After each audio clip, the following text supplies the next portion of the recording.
The young cashier's voice drips with disgust as he stares at the old man's prosthetic leg. "Sir, you're holding up the line with that thing." 83-year-old Frank Morrison shifts his weight on his artificial limb, feeling every pair of eyes in the crowded grocery store boring into him. The purple heart medal feels heavy in his worn jacket pocket as whispers spread through the checkout lanes. What happens next will leave you speechless. If stories like Frank's touch your heart, hit that subscribe button and tell us in the comments about a veteran who changed your life. You won't believe what that cashier discovers about this quiet old man. Frank Morrison had come to Miller's grocery store that Tuesday morning for just 3 things: milk, bread, and his heart medication. At 83, these simple trips took longer than they used to. His prosthetic leg made walking slow and sometimes painful, but he never complained. He never asked for help either. The store was busier than usual. Back-to-school shoppers filled every aisle. Frank picked up his items carefully, using his walking cane for balance. He'd learned to shop during quiet hours, but his doctor's appointment had run late. When Frank reached the checkout area, only one register was open. The line stretched back into the store.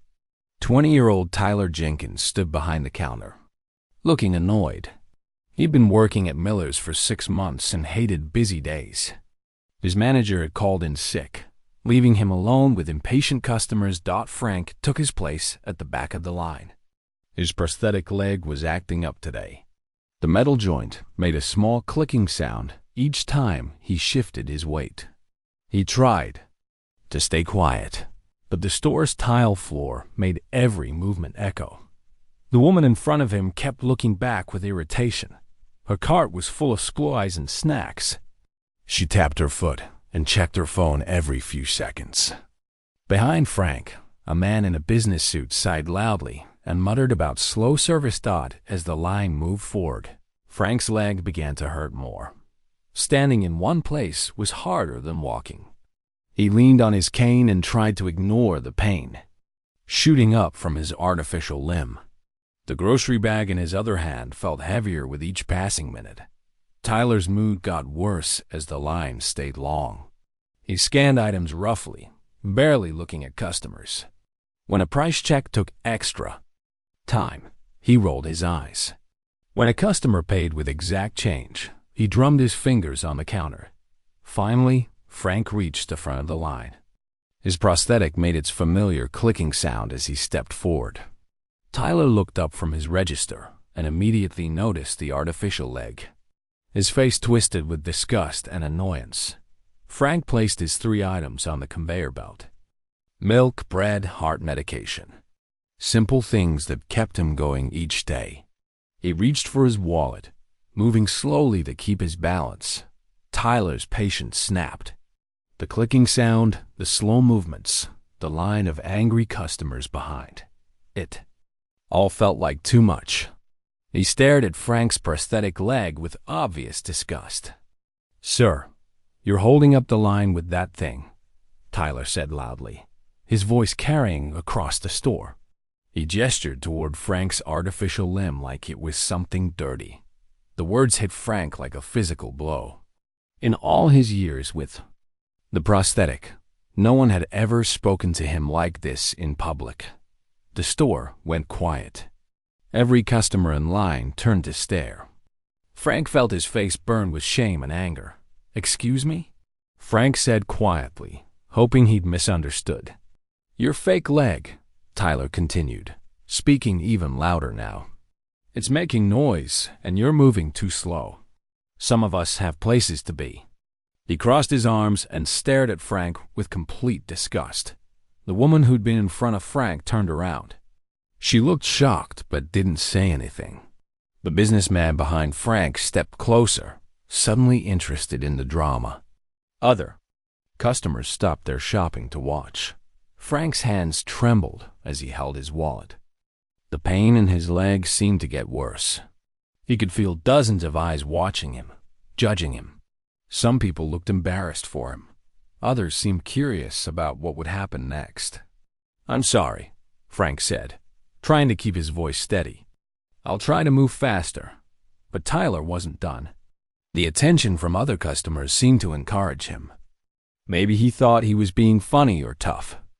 Maybe he was just having a bad day and taking it out on an easy target. Look, old man, Tyler said, raising his voice more. I don't know what happened to your leg, but that's not my problem. You're slowing down my line and making weird noises. Maybe you should shop online if you can't handle being in public. Gasps echoed through the store. Several customers pulled out their phones, some to record, others looking uncomfortable. A teenage employee stocking shelves nearby stopped working. To stare, Frank felt something break inside him. This wasn't just rudeness. This was cruelty. He'd faced enemy fire, survived explosions, endured months in military hospitals. But standing in this grocery store, being mocked by someone young enough to be his grandson, felt like a different kind of war. You think this is funny? Frank asked, his voice getting stronger despite his shaking hands. You think making fun of disabled people makes you look tough? Tyler shrugged, still smirking. I think people who can't keep up shouldn't hold up everyone else. This is a business, not a charity. The businessman behind Frank stepped forward. Hey, that's enough, he said to Tyler. Show some respect. Respect for what? Tyler shot back. He's just some old guy with a fake leg. I've got a job to do and customers to serve.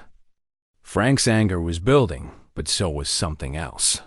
The familiar feeling of standing up for what's right. The same feeling that had driven him to enlist decades ago. The same feeling that had kept him fighting when others gave up. Some old guy, Frank repeated slowly. He reached into his jacket pocket, feeling the weight of the metal he always carried. Not to show off, but to remember. To remember the friends who didn't make it home. To remember why their sacrifice mattered. The store manager, Janet Phillips, came rushing over from the customer service desk. She'd heard the commotion and seen customers gathering. Her face went pale when she saw Tyler arguing with an elderly customer. What's going on here? Janet asked, trying to keep her voice calm while looking between Tyler and Frank. Tyler jumped. To explain first. This old guy is holding up my line and complaining about everything. His fake leg is making noise, and he's moving super slow. I was just trying to keep things moving. Janet's expression changed from concern to horror. She looked at Frank, taking in his walking cane, his prosthetic leg, and the dignity he maintained despite being publicly humiliated. Sir, I'm so sorry, Janet began, but Frank held up his hand. Let him finish, Frank said, his voice calm but strong. I want to hear what else this young man has to say about disabled veterans. The word veterans hung in the air like electricity. Suddenly, the mood in the store shifted. People who had been watching for entertainment now looked uncomfortable. Tyler, however, seemed to miss the change entirely. Veteran, whatever, Tyler said with another shrug. That doesn't give you special treatment. Everyone has problems. Some of us just don't make a big show about it. The silence that followed was deafening. Even Tyler seemed to realize he'd said something wrong, but he was too proud to back down now. Frank nodded slowly, as if Tyler had confirmed something he'd suspected. He pulled his hand from his jacket pocket, revealing a small velvet box. The kind used for important jewelry or metals. You're right, Frank said quietly. Everyone has problems. Some people lose jobs. Some people have bad days. Some people forget their manners. He opened the velvet box with steady hands. Inside, nestled in silk, was a Congressional Medal of Honor, the highest military decoration in the United States. The medal that only 3,530 people had ever received. The medal that meant Frank had risked his life to save others. And some people, Frank continued, holding the box so everyone could see, lose their legs saving the lives of soldiers who were young enough to be their grandchildren. The grocery store went completely silent. Tyler's face drained of all color. His mouth opened and closed, but no words came out. Janet pressed her hand to her chest, recognizing the metal immediately. Customers who had been watching for drama now stared with respect and shame. Frank continued speaking, his voice carrying the weight of decades of service and sacrifice. I lost this leg in Vietnam, son, not in some accident, not from disease. I lost it diving on a grenade that would have killed 6 19-year-old kids who were scared and far from home. Tyler started to step backward, but there was nowhere to go behind the register. His confident smirk had disappeared completely. Around the store, people began to understand what they were witnessing. Those kids I saved, Frank went on. They went home to their families. They got to grow up, get married, have children. They got to become the kind of adults I hoped they'd be. Adults who treat others with respect and kindness. A woman in the crowd began to cry quietly. The businessman who had defended Frank earlier removed his hat.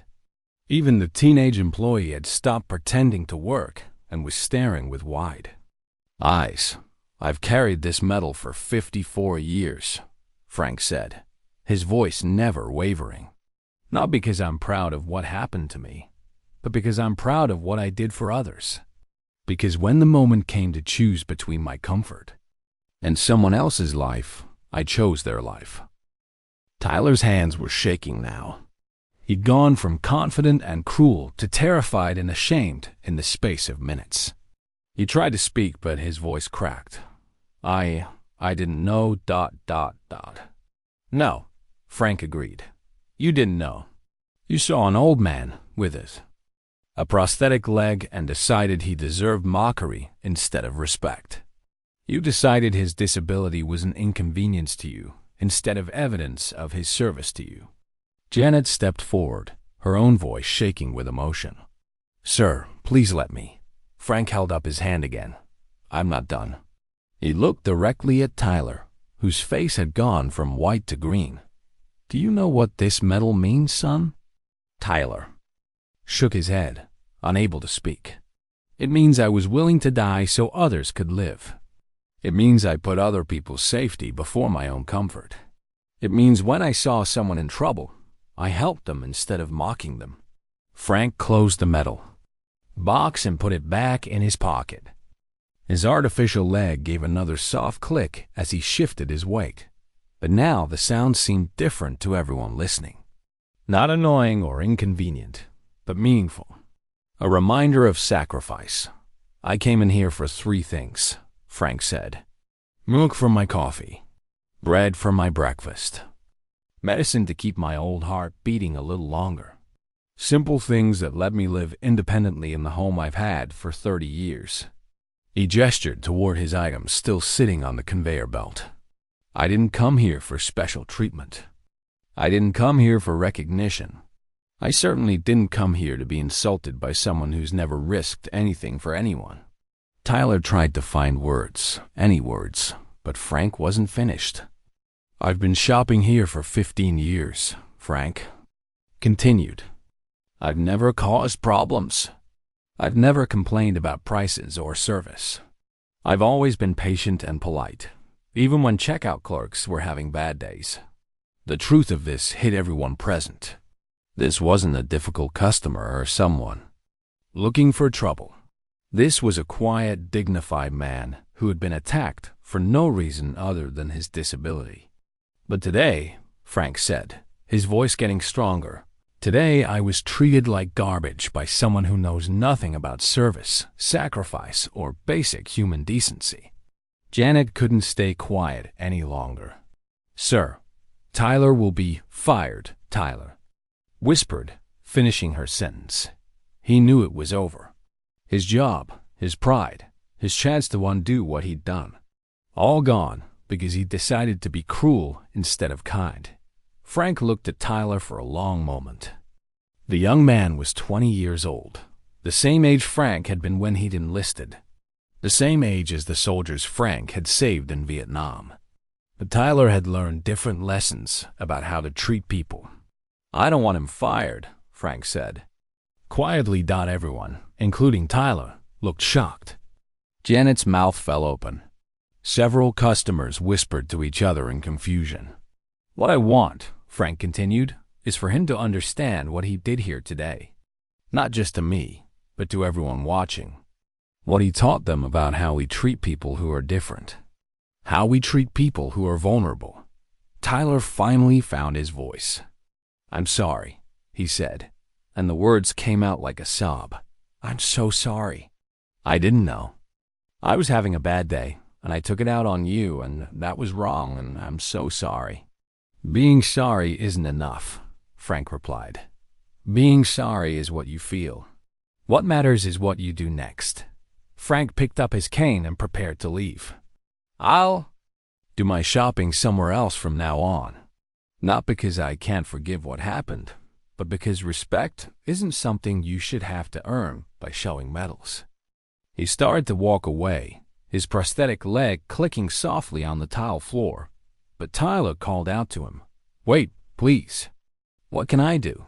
How can I make this right?" Frank paused and turned back. The entire store was watching, waiting to see what he would say. "Learn," Frank said simply.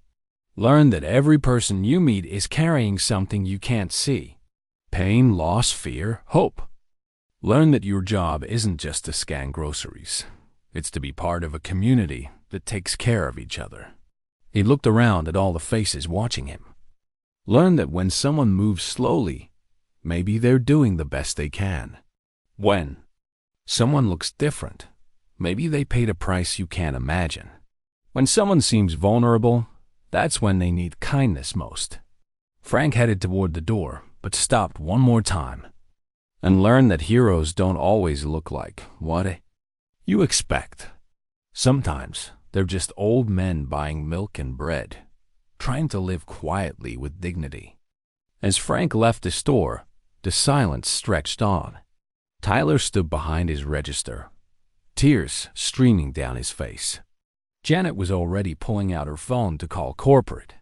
Customers began to disperse, but the conversations that started would continue for days. The businessman who had defended Frank earlier approached Tyler's register. Instead of anger, his face showed something like pity. "Son," he said quietly, "you just met a Medal of Honor recipient. Do you know how rare that is? Do you know what that man did to earn that medal?" Tyler shook his head, still crying. "He threw himself on a grenade to save other soldiers' lives. He chose to lose his leg rather than let other people die. And you mocked him for it." The weight of understanding hit Tyler like a truck. This wasn't just about being rude to a customer. This was about attacking someone who had sacrificed his body for strangers. Someone who had put others' lives before his own comfort, while Tyler couldn't even put others' feelings before his bad mood. Outside, Frank sat in his car for several minutes before driving away. His hands were shaking now that the confrontation was over. Not from fear or anger, but from the exhaustion that came after standing up for what's right. He thought about the soldiers he'd saved in Vietnam. Kids like Tyler, full of attitude and pride. Some had learned humility the hard way through combat and loss. Others had learned it through the example of men like Frank, who showed them what real strength looked like. Frank drove home to his small house, where photos of his military unit covered one wall. 54 years later, he still remembered their names, their faces, their dreams of home. They'd all made it back because Frank had been willing to sacrifice his leg. Most had gone on to live good lives, to treat others with kindness, to understand the value of service. Maybe Tyler would learn too. Maybe this day would be the beginning of something better for him. Maybe he'd remember the old man with the Medal of Honor and choose kindness next time. Or maybe he wouldn't. Frank had done his part either way. He'd stood up for dignity and respect. He'd shown everyone in that store what real strength looked like, Not the strength to hurt others, but the strength to help them. Not the power to mock weakness, but the courage to protect it. As Frank put away his groceries, milk, bread, and art medication, he thought about tomorrow. He'd find a new place to shop, somewhere that treated customers with respect. He'd continue living quietly, carrying his metal and his memories, hoping the world would be a little kinder. But he'd also remember this day as proof that some battles never really end. The fight for basic human dignity continues in grocery stores and workplaces, in small moments when people choose between kindness and cruelty, and sometimes when an old veteran with a prosthetic leg stands up for what's right. The whole world gets a chance to learn something important about honor, sacrifice, and the true meaning of strength. Frank Morrison had won another battle that day, not with weapons or strategy, but with quiet dignity and the truth of his service. It wasn't the kind of victory that made headlines, but it was the kind that changed hearts. And in a world that sometimes forgets the cost of freedom, that kind of victory might be the most important one of all.